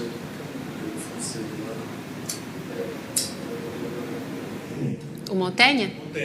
No Barthes, no sentido de ter essa liberdade. O Montaigne é um grande leitor, o Barthes é um grande leitor do Montaigne e do Pascal. São duas grandes referências para ele também. E o Gide também. E o Gide também. Você já está com todo o sistema pronto. Inclusive, o Gide tem todos os capítulos dos Moedeiros Falsos têm epígrafes, que são citações, Tem do Shakespeare, tem muitas do Pascal e tem do Montaigne também. Tá todo mundo aí. Tá todo mundo aí, E aí, só para terminar de desconstruir um pouco esse parágrafo, ele fala, procurava em vão um vínculo para interligar estas notas. Isso é, retrospectivamente, a trajetória do Roland Barthes. O procurar em vão é aquilo que eu estava falando para vocês do tensionamento desse pêndulo, desse movimento pendular entre o escrever um romance e fazer crítica. É uma procura em vão, esse escrever um romance, que ele garante quando ele está fazendo crítica. E é isso que interessa para ele. Agora, é muito ousado do ponto de vista crítico você dizer, eu estou entrando numa procura que é vã e numa procura que é muito infrutífera, de alguma forma. Então, é uma maneira de desmascarar, de se autorizar desautorizando-se, que no fundo é a mesma empreitada baudelairiana, se vocês quiserem, porque a primeira coisa que o Baudelaire fala é ridículo se dizer poeta. Só que o que ele faz é poesia, então ele não deixa de fazer poesia por causa disso. A questão é a autoencenação. Então ele procurava em vão um vínculo para interligar as notas.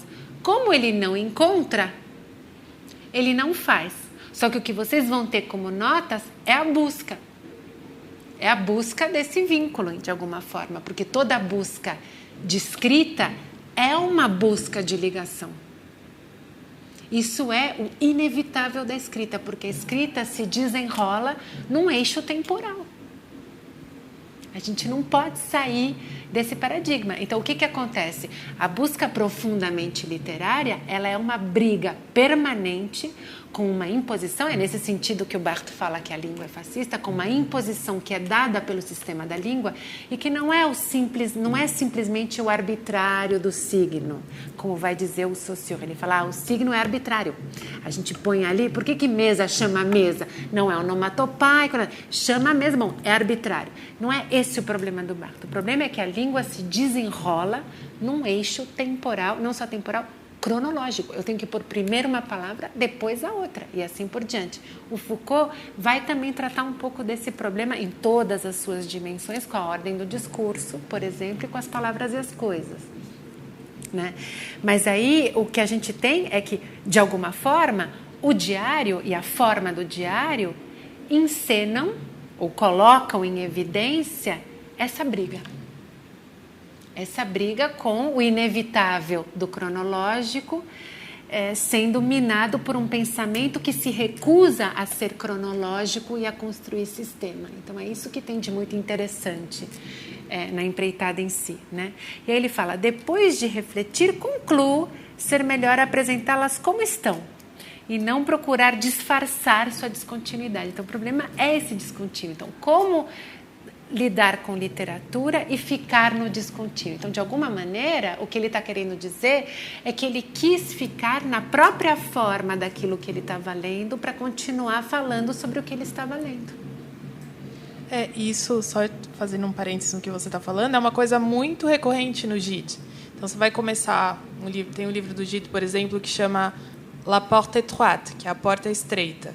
E é mais ou menos um formato de diário, o personagem que vai escrever no seu diário. E no começo ele meio que se justifica, dizendo, olha, na verdade eu poderia tentar fazer uma narrativa com começo, meio e fim, mas eu não consigo, isso seria um artifício muito grande, eu prefiro ser sincero, então eu vou deixar as coisas assim, com buracos no meio, fragmentadas, não vou contar tudo, porque na vida é assim e eu não vou procurar disfarçar isso. Tem muito disso no Gide, né? É muito recorrente. É uma coisa que...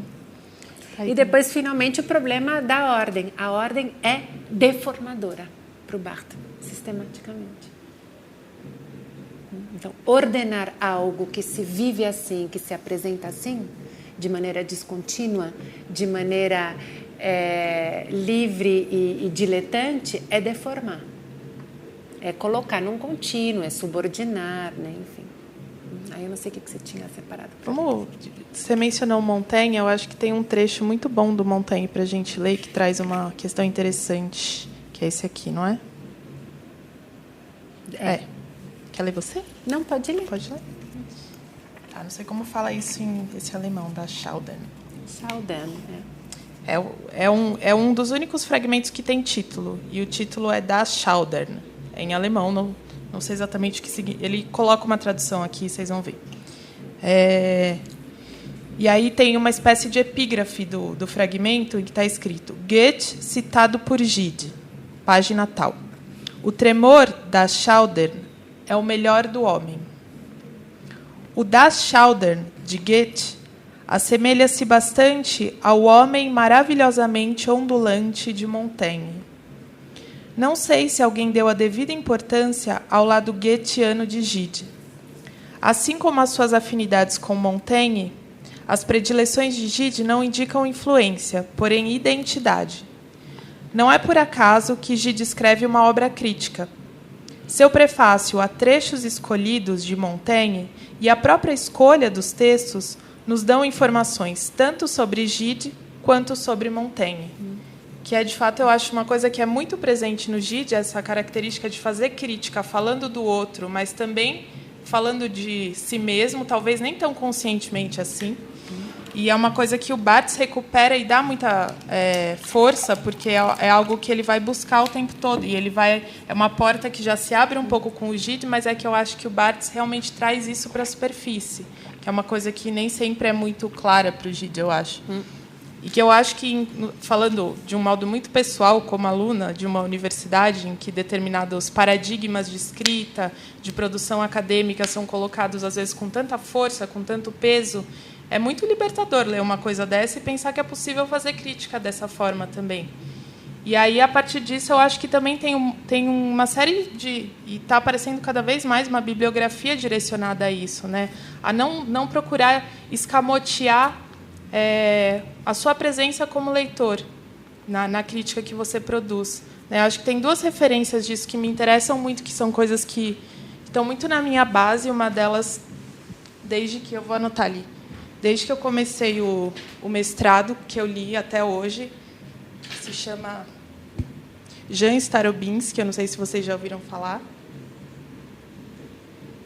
E ele tem um texto chamado A Relação Crítica, em que ele fala exatamente sobre isso, que, na verdade, a crítica literária não tem nenhuma necessidade de tomar critérios da ciência para se construir. Ou seja, que critérios da ciência? Esse critério de apagamento do sujeito que investiga, né? Essa criação de um terreno completamente artificial, que seria o laboratório, em que só se mostra o objeto, e aquele que está fazendo a experiência não se mostra, né? Ou procura não se mostrar. Então, o Jan Starobinski fala muito disso nesse texto que se chama Relação Crítica, que é muito interessante. Ele tem uma tradução em off para o português, que é uma tradução que não foi publicada, mas, se alguém tiver interesse, eu posso mandar.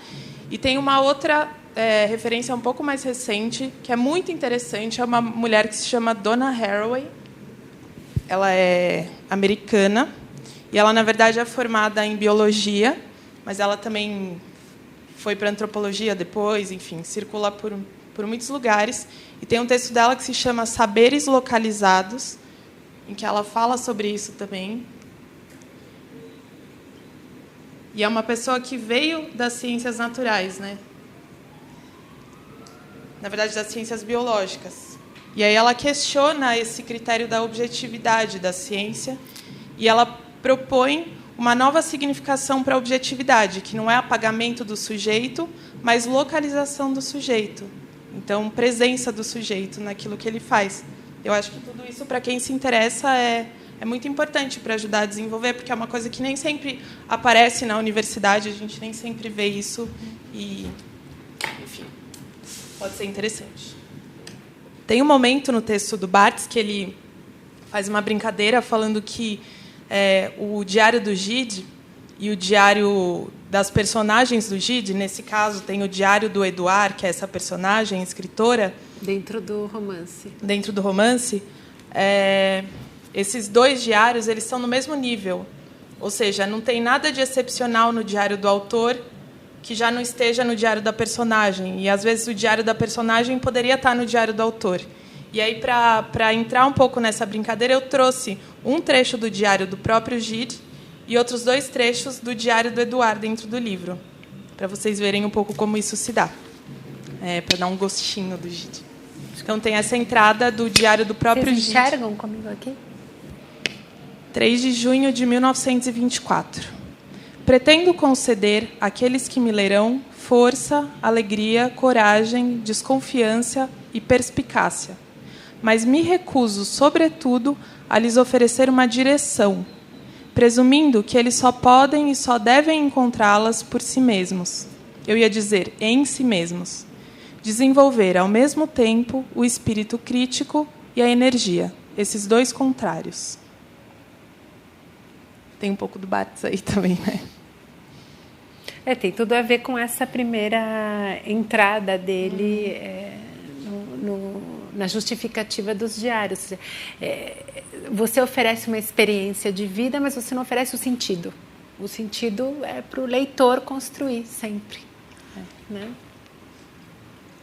E aí tem esse outro, que é o Diário do Edouard, e aparece assim mesmo no romance Diário de Edouard, 18 de outubro. Laura não parece desconfiar de seu poder. Para mim, que penetro no segredo de meu coração, sei bem que até essa data não escrevi uma só linha que ela não tivesse indiretamente inspirado.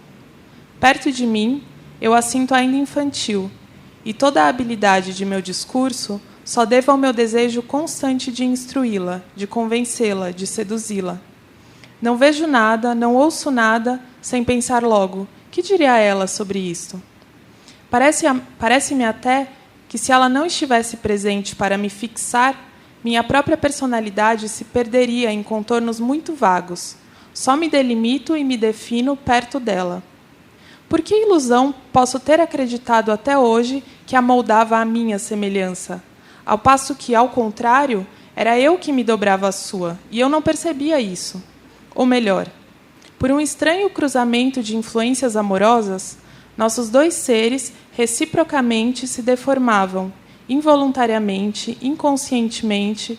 Cada um dos dois seres que se amam se molda a esse ídolo que contempla no coração do outro.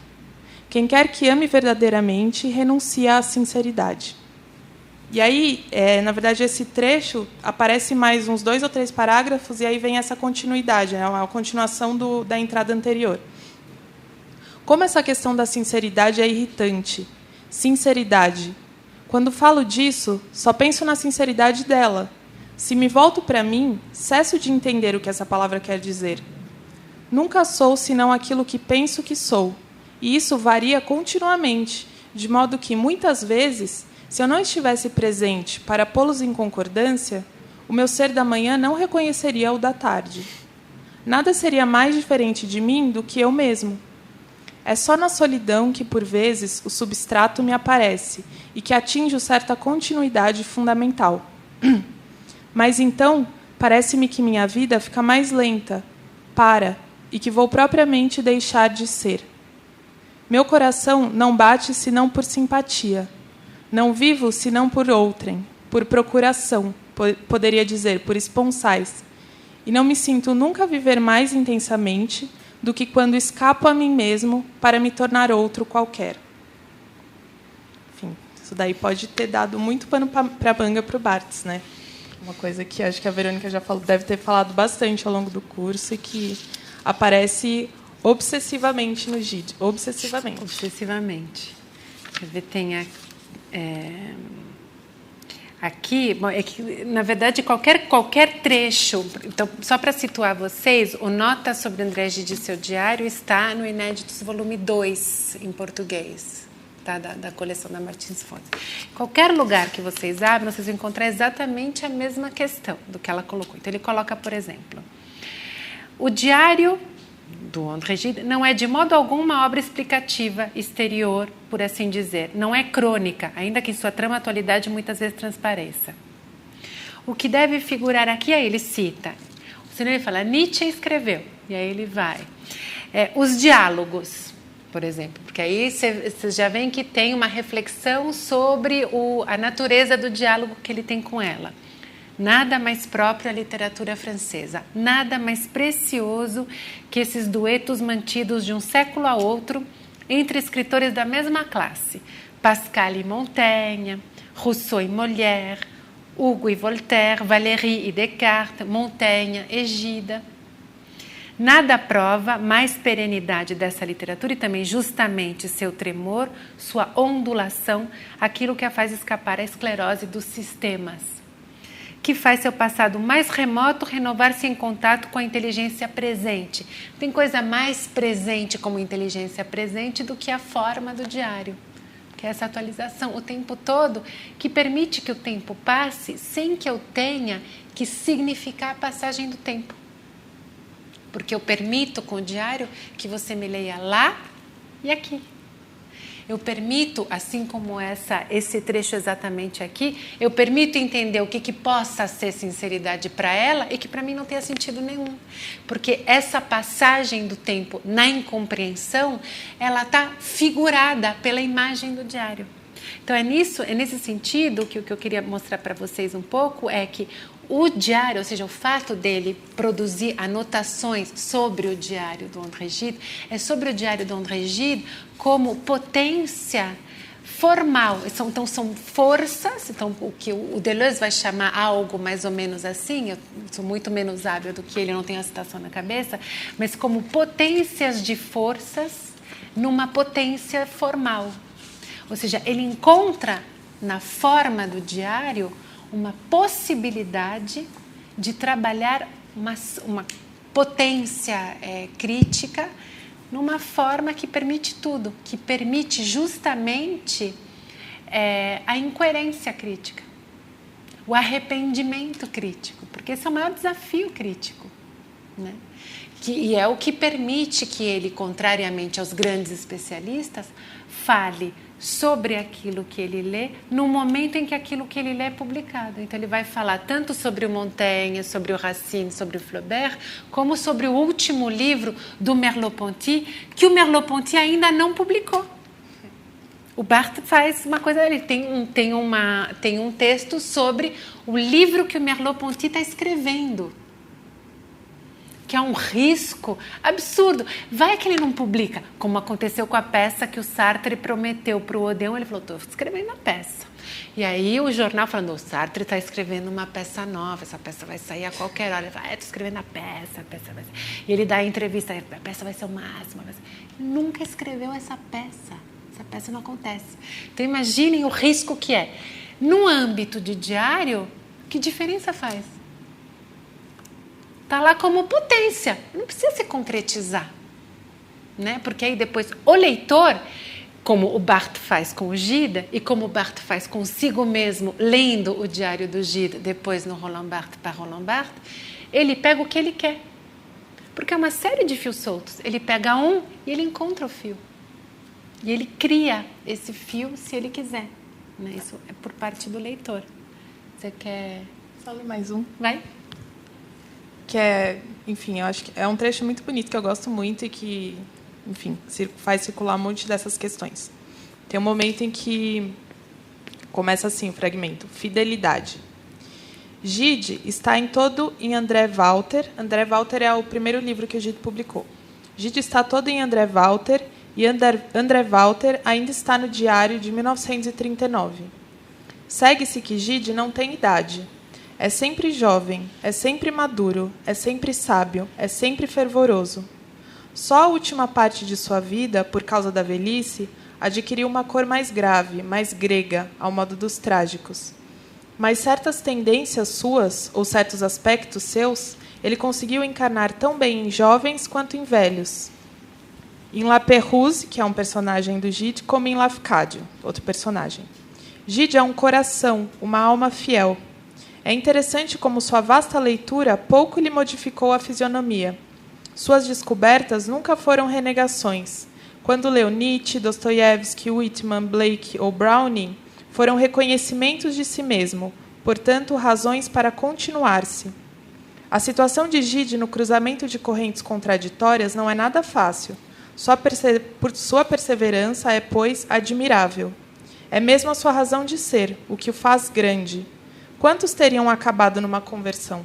Bom, isso aí é texto do Roland Barthes, que é trecho dele, e é muito interessante porque é como se o Barthes estivesse falando dele mesmo. Ou seja, e é uma cena que vai ficar, retrospectivamente, todo Barthes está aí, nesse nota sobre André Gide e o seu diário. Manda pra gente. Eu estou com ele já em PDF, eu tinha mandado para a Tânia, mas eu peço novamente para ela mandar para vocês, que eu não tenho os endereços de vocês em particular. Nota, está aqui, Inéditos, volume 2. Isso que está lá, injetado, no moedeiro. Esse aqui é os moedeiros falsos. Não, no órgão interior. Ele vai funcionando, mas, claro, o diário ele tem um pouco essa característica, né? Mas tem um linguista que atuou na França, foi professor do Collège de France, ele não era francês, mas chamado Émile Benveniste, por exemplo, que diz que o monólogo interior não existe. Ele defende isso até o fim da vida. Ele fala, não, o monólogo interior é uma encenação tanto de uma projeção do meu eu, com o que eu acho ser o eu que toca os outros, como uma projeção de um tu. Porque ele fala que a partir do momento em que eu falo você, eu estou implantando uma outra lógica em mim. A partir do momento que eu falo eu implanto um você em mim, um tu em mim. E aí ele começa a analisar, como ele descrevia línguas orientais, ele descreveu centenas de línguas, ele começa a perceber que, em função da língua, o monólogo interior faz uso de pronomes diferentes. Então ele fala, tem línguas no qual a gente fala na segunda pessoa do singular. O que tu fez? O que tu quer?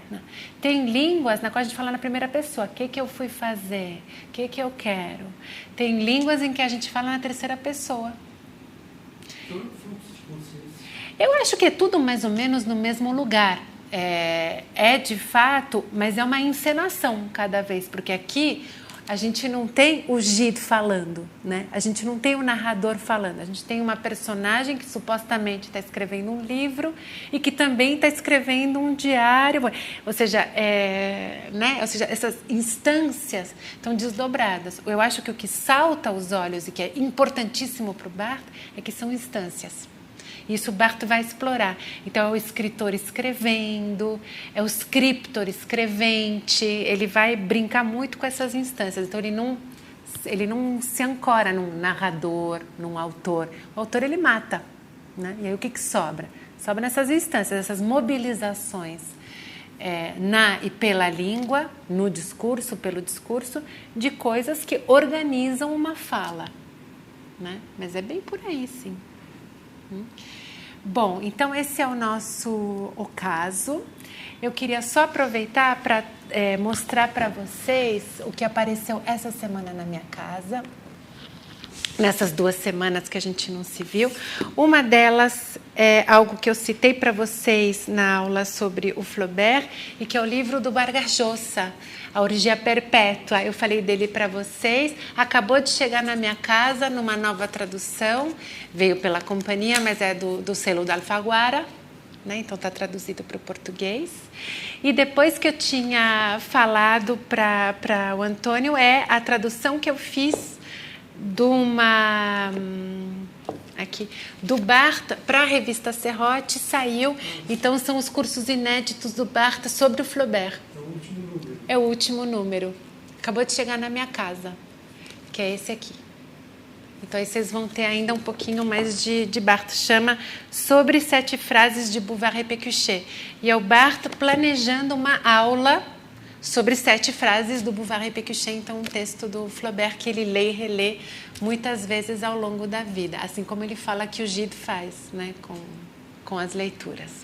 Então é isso, agradeço a todos. Eu também, obrigada. E a gente está disponível por e-mail para vocês, do que vocês quiserem, de curiosidade, de mais explicações, enfim, o que vocês quiserem. Tá? Obrigada.